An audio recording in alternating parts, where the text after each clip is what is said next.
This video is going to be a look at the impact that Chuck Clark was able to have for the Ravens in 2022. There's a little bit of misconceptions about how he was utilized, particularly after week 4, where the Ravens had extreme trouble covering the tight end for the Bills. But look, Chuck Clark's been traded to the Jets for a 7th-round pick. Irregardless of the compensation coming back, I wanted to do a video showing a little bit of respect, showing a little bit of the film, talking about how he was utilized in a little bit different way and how that's reflected in the statistical impact from this past season. Look, he had a career high 101 tackles, career high 61 solo, very similar to 2020 in terms of tackles, solo, assists, etc. But a lot of numbers were very different. He only had 4 passes defensed in 2022 versus 12 in 2021. Didn't have a sack. Wasn't credited with the tackle for loss. I thought he should have been credited with 2. I'll show you one I think is close to a tackle for loss. Didn't have a single QB hit, a single sack, and I think that the reason for that is he was utilized differently, particularly after week 4. I think the coaches recognized that Kyle Hamilton was so great at being a nickel corner slot defender, and Chuck Clark and Geno Stone were utilized as deep half defenders while Marcus Williams was out for a significant amount of time. And then when Marcus Williams returned, the Ravens, were able to utilize him and Chuck Clark together, with Marcus Williams being on the right side with Marlon Humphrey and Chuck Clark being lined up on the left with Marcus Peters. Look, we're going to move on, and I think Geno Stone, if he's retained, if he comes back, can give us most of what Chuck Clark did. The responsibility that he was asked to fulfill was a deep half safety, a guy who didn't get beat a lot. Play conservative in certain coverages where we ask you to do so. And by and large, he did not get beat deep. Now, I will be honest with you. I did not foresee this plot switch during or before the 2022 season. Around about week 9 or 10, though, I started to accept that that's just what he had become, a deep half safety who didn't get beat deep, wasn't going to make a ton of breaks on the ball, don't get me wrong. I'll show you one really good break on the ball here in this film, but generally you're talking about a guy who didn't give up big plays in our quarter split field coverages, in our Tampa 2 that we utilized a lot after the upset win, or the win over the Bengals in week 5, when we found out that we were really good at it. Look, let's look at some of the film so you guys can see a little bit for yourself. Look, prior to 2022, Chuck Clark he was utilized up near the line of scrimmage a lot. Here he is right here against the Chargers in week 6, 2021, on a key third down early in the game, knocking down a pass. It was a great break on the ball. Thankfully, they didn't catch the screen. But one thing you don't notice is, as they're throwing this screen out here to the tight end potentially, you got another guy running up the seam wide open. Well, someone did notice it. It was the Cincinnati Bengals. Not saying that it wasn't a great play. Chuck Clark, however, I would say, was kind of like a home run hitter at times, in meaning he would make some big plays up near the line of scrimmage, but he would also give up some big plays. Here's an example over here. Very next week at home, Chuck Clark again lined up into the trips. Now he's not going to push up near the line of scrimmage as quickly pre-snap, but he sure is going to post-snap. You can see we got 4 Ravens defenders going with Boyd on the little screen set, and Uzoma ends up being wide open. Show it to you again. Kind of feast or famine sometimes in terms of making plays and sometimes giving up plays. That's not all attributed to Chuck Clark, but his mentality was a little bit more of a playmaker, or attempt to be aggressive against the Rams at home later on in 2021. Obviously, you guys, if you're a hardcore Ravens fan, you know what this one is. It's essentially 2 read from a slot position with Chuck Clark. It's a great play. It's a pick 6 early in the game, got the crowd into it, got our defense rolling. We, of course, went on to lose that game, but we gave up a hell of an effort there against the Rams, who eventually ended up winning the Super Bowl, obviously. Later on that same game, lined up as a deep halves defender, going to be a vertical to OBJ from the other side of the field. Kind of a poor decision, if you ask me. Not recognizing that you've got a safety in the middle of the field, or on both sides of the field, one of which Chuck Clark, who can make a play on the ball. This is the same play from the end zone angle. Point is, prior to 2022, he had made some plays, interceptions, forced fumbles, sacks, which I'll show you one of here in a moment. that we didn't see in 2022. We just didn't see those plays made by him. Does it mean that he played bad? No, not in my opinion. In fact, I think he was asked to fulfill a different role because of Kyle Hamilton's presence, being able to play up as a nickel defender. This is week 3, 2021. It's a forced fumble that Tyus Bowser almost picks off and takes to house. We eventually, I think, did gain possession of the ball there, but I might be wrong. Actually, I am wrong, I believe, because that was overturned. This is because this is the very next play, a third down where Chuck gets a sack to end that same drive. So you can see plays being made near the line of scrimmage. I didn't end zone angle, same play by the way. I did not anticipate once the Ravens moved him back after Marcus Williams went down and we moved Kyle Hamilton up to nickel. I did not anticipate making a video like this talking about Chuck Clark playing well as a deep half safety. What are the Jets getting? They're not getting a guy who is going to make a ton of quick reactions on the ball deep. They're getting a guy who's going to, if he's used as a deep half safety, who's going to be conservative, not get beat deep, let other guys make plays in front of him and come up and make tackles when he needs to. This is a run play into the boundary. You can see he gets a run read, comes up inside the C gap, so inside the tight end. You're getting the tight end kind of base blocking Harrison. They're kind of clearing out some space here, and Chuck Clark's going to come downhill and fit inside that C gap, which is inside the tight end. I think he improved dramatically for whatever reason playing as a deep half safety, even though the turnovers didn't come with it this season. In my opinion, he played a more disciplined brand of football, and we didn't get as many somewhat immature turnovers. And what I mean is like situations where we're guessing. I should say immature big plays given up. Now, we did have some missed tackles, don't get me wrong. There certainly were, and I'm going to show at least one of them here. But again, I think it's as a result of us not being aligned to empty, not being aligned to bunch, and just having trouble covering those formations horizontally anyway, particularly early in the season. We should not be blitzing Patrick Queen here. He's the fourth defender that allows us to try to handle these horizontal exterior screens out towards the sideline. By blitzing Queen, it ends up being 3-on-3, and their third guy is the one getting the ball. He's getting the ball quick near the bottom of the numbers. Our third guy is lined up in the middle of the field. There were a lot of people talking about Chuck Clark missing this tackle. That's fine, but they didn't talk about the poor alignment defensively that we had because of the blitz by Patrick Queen. In my opinion, this right here was a good thing overall for the 2022 and 2023 defense. Why? Because we stopped doing this shit. We stopped blitzing out of empty, bringing six, bringing both inside linebackers and leaving a guy like Chuck Clark with too much space and a talented guy like Khalil Shakir with a two-way go. He did play a lot of man early in 2022. Don't get me wrong. When I say man, I mean man on the tight end. And I didn't think that he played this consistently great. He was definitely handsy and physical with tight ends. You can see we're giving up a big play on the other side by Devontae Parker against J80. But definitely handsy, physical with tight ends. Sometime in the middle of the field, but generally between the top of the numbers and the hash. Another example from that same game, week 3, lined up a little closer. And you'll see the awareness level here. He is a guy who would cheat with his eyes. And you're going to see it in a moment against the Bills. But what I mean by that is, while playing man, he'll be able to see something else. So this is late in the game. Great forced fumble by Kyle Hamilton that's recovered by Marcus Peters on the sideline, or near the sideline. But my point is, while playing man here, watch him have awareness of the ball that's thrown to another receiver in the middle of the field. He will cheat with his eyes because he's a veteran, because he's had situations where he's been able to do that and jump stuff and make interceptions or at least make a quick play on the ball. However, that's not always advantageous, and I'll show you a really big moment here in a moment where it hurt the Ravens on a 3rd and 2 on the Bills' game-winning drive in Week 4. Backside, manned up on the tight end, not targeted here, don't get me wrong. Again, it's another target to an outside receiver running an in cut. I think that's Josh Bynes with a nice pass breakup. Covering the tight end for the Dolphins. Certainly not a bad rep here, but not targeted. So early in the season, you can see he was definitely utilized to play a lot of man on tight ends.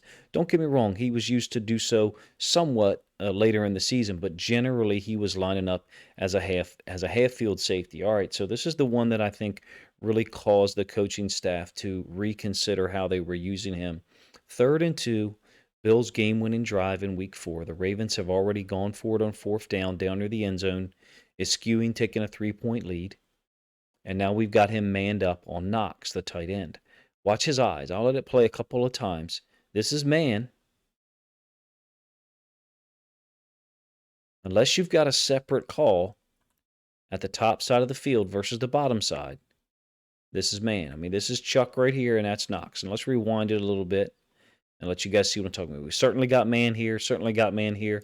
We're certainly lined up like man here and here. Now, there might be a separate half-field call over here for these guys. They may be calling something, but I don't believe they are. In any case, watch Clark's eyes. His eyes are now on the quarterback as his man is running past him. Yeah, you've got an in cut by number 1 that Marcus Peters appears to be letting go to the inside linebacker level, but there's no reason for Chuck Clark to be trying to jump that in cut. This is poor eye discipline, which was one of the problems with him when he played up near the line of scrimmage. Sometimes we took advantage of it and made big plays. Sometimes we got in trouble. This is a DPI against him, or maybe a contact downfield on the interception by Kyle Hamilton. I really don't have a problem with the coverage here. I love how physical he is. However, having said that, the moment we put Kyle Hamilton up there as the nickel covering these tight ends, I thought we were in a much better position. You guys can let me know if you agree or disagree. I really don't have a problem with this coverage. I really like him being physical with guys. It just seems like this year he was called for a lot more DPIs or holds, or could have been when he was backside away from the targeted receiver. Playing tight end. Now, this is a good rep here against the Saints. Playing man on the tight end, I should say. You're kind of getting this slant flat concept. Tight end's going to run out into the flats. I think it's a 3rd and 3, maybe a 3rd and 4. Watch him deftly dodge the slant by number 1 and end up pushing the tight end out of bounds to make the tackle short of the sticks. It's a nice play. So he was still used to play man occasionally on tight ends. I just felt like you didn't get consistent eye discipline and consistent play out of him when guarding tight ends in a lot of these situations. Here you have a very clear defensive pass interference that could have called contact downfield or defensive pass interference, in my opinion. And I felt like there was at least 2 more of these this past year that weren't called. Am I saying that Chuck Clark was a bad player and didn't have a good season? No. What I'm saying is after week 4, there was definitely a switch in what he was asked to do, and I intend to show you some of that film here in a moment. All right, against the Dolphins, this is another thing that we got ourselves in trouble with in 2021 under Wink, and a little bit early in the season against Bunch. We would play so much man that when the tight end, who Clark was assigned to, would motion away post-snap, I shouldn't say motion away, would go away post-snap, Clark would go with him and just vacate that whole side of the field, which you can see is where the run ends up targeting, or the run ends up bursting through. Well, let's run it back. We'll run it back a couple times, let you see. So you can see Clark track all the way across the field with the tight end because he didn't have another inside linebacker to banjo read it. Banjo just basically meaning if there was another inside linebacker like Queen whose feet were here and he goes across, well, then Queen would pick him up and Clark would stay here and look for the back, basically looking for split flow, tight end moving this way, running back going the opposite way. Clark will be able to take the running back, and Queen or whatever linebacker's feet were there would go with this guy. I know there's a lot of arrows on that screen, so forgive me. The point is, we didn't do that in Wink's defense, and early in the season, under Mike Macdonald, we didn't do it either because we got beat on this concept at least twice. Both times it was Chuck. Ends up being a big gain, I think, in the 3rd quarter situation during the beginning of their comeback. All right, late in the season, I shouldn't say late in the season, after week 4, week 5, after the Tampa 2 had so much impact on the Bengals, we started to play a lot of too high, deep half safety stuff, and Chuck Clark was involved in that, particularly after Marcus Williams was injured. This is the regular season game, the regular season finale. Look at this hit. I had forgot about this play. Worley making a great challenge. Seeing one eye on the route and one eye on the quarterback, because otherwise there's no way he's going to be able to challenge this ball, and Joe Burrow will be able to stick it in there without having to throw it so high. As is, Chuck Clark's able to punish Boyd, and I think we really set a tone in that game, and I think Chuck Clark was involved in it. Obviously, Worley was as well. Did a ton of this once Marcus Williams came back, line up one guy close to the line of scrimmage, and then roll to a too high look.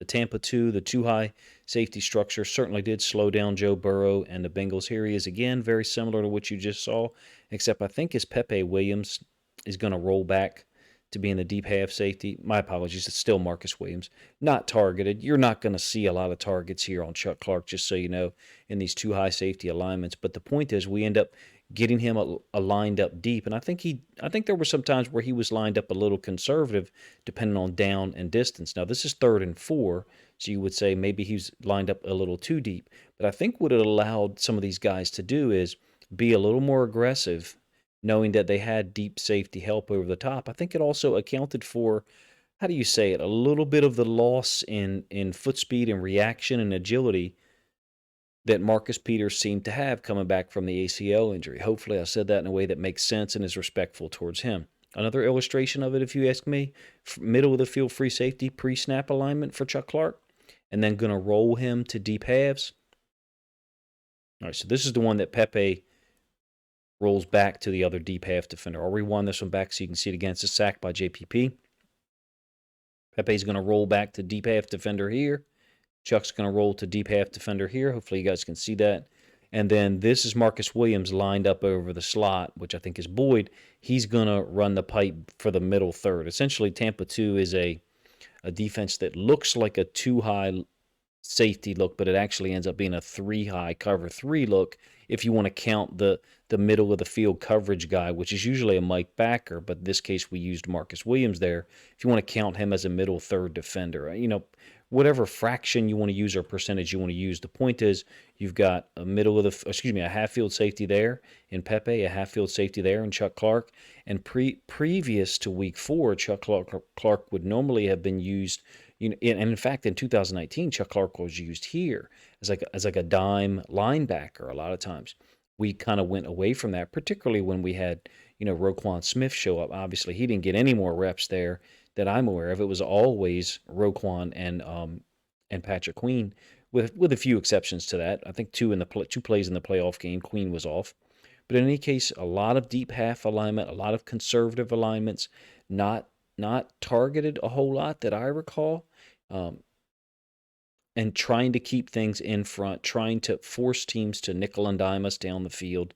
Here's an example from week 4, him playing on the left because Marcus Williams, like I said earlier, generally played on the right.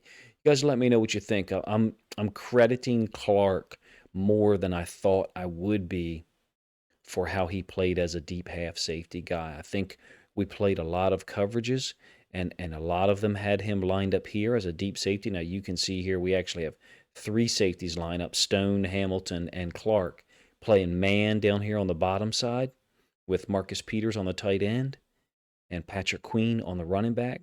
So as these routes develop, Peters is going to go with that tight end there, and then this running back, which I think is Kamara, is manned here. All this stuff up here is zone, and I think what they're trying to do is, I think what the Saints are trying to do is get number 3 vertical and then run this kind of deeper in with number 2. And Chuck does a nice job, if you ask me, of reacting to these routes and not committing too soon. The danger in playing man to one side and zone to the other is if from the zone side, if you get a guy who clears like this deeper in cut does, and then we're playing man, your corner and your linebacker have vacated from that side. So he could get to a space, he could get to some open space. So the safety on this side's got to take 3 vertical or a post by 2 if 3 doesn't go vertical. Look, point is, I think Chuck was asked to be conservative, and I think he fulfilled that role.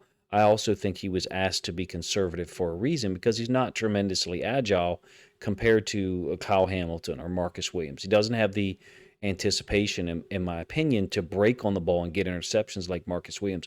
I will say this, though. Some of these concepts that had beat us deep previously didn't beat us deep. I don't recall us getting beat deep that often. Do you? You can certainly let me know in the comments section. This is my last film study of Chuck Clark, obviously, because he's been moved on to the Jets. I wanted to show respect to his skills and what he was able to do, being a, I think, 6th-round pick out of Virginia Tech, and developing a nice career for himself. Like I said, ended up with over 101 tackles in this season, his last with the Ravens. No interceptions, no sacks, no TFLs, So clearly something was different than previous seasons because, for his career, he's a guy who has 5 interceptions. He had had at least one interception in the previous 4 seasons, just so you know. He had had at least one sack for the previous 3 seasons and usually 2 or 3 tackles for loss. I think his role changed, and I think that might be one of the reasons why a team like the Jets was interested in looking at him because they saw, okay, well, this is a guy who can play a little bit of deep half-field safety.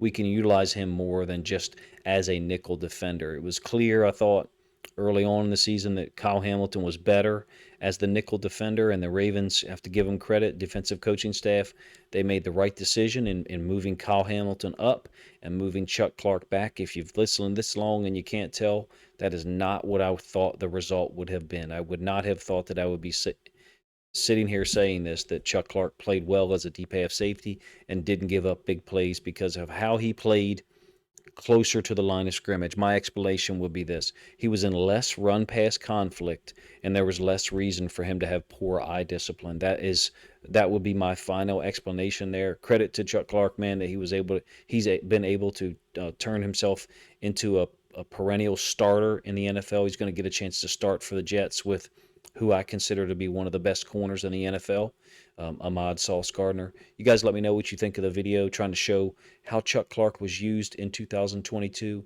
how his role changed, and how he adapted to it to help the Ravens defense succeed. Appreciate you guys' time. If you think other people might enjoy this video on Chuck Clark, I'm not sure what you want to call it. Chuck Clark career retrospective, end of an era. When I say that, I mean, the defensive guys that were involved in 2019, one by one, they have continued to leave, or retire in some cases. Jimmy Smith, Pernell McPhee,